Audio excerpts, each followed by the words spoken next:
Today marks 50 days on the job, and in the lead up to 2 historic crewed launches, I've gotten to visit every single center.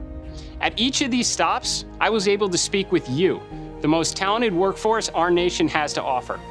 I heard where the roadblocks are and what challenges you face, and now I'm taking what I'm learning and putting it into action. The list is long, but we have to start somewhere.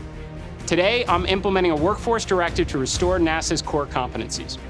NASA has outright lost or outsourced many core competencies in engineering and operations that once enabled the agency to undertake the near impossible in air and space.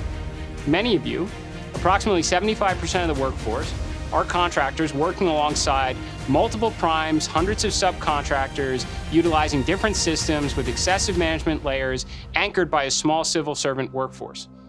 Not only is this highly inefficient and leads to continuous program delays, but it's costly to the tune of nearly $1.4 billion a year in needless expenses. That funding could go to more astronauts in space, building a moon base, and launching more missions of science and discovery.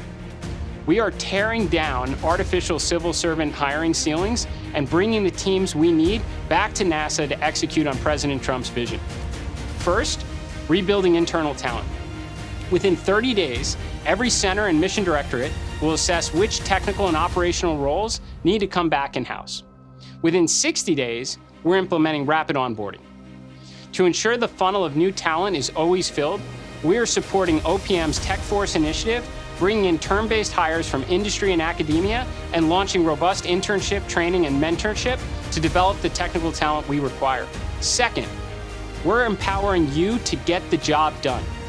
We are incorporating right-to-repair provisions in all future contracts, guaranteeing NASA access to specifications, parts, tools, and technical documentation.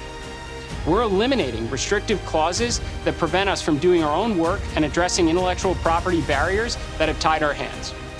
Third, fostering a culture of technical excellence, hands-on engineering, and continuous learning, recognizing technical contributions and creating makerspaces at every center.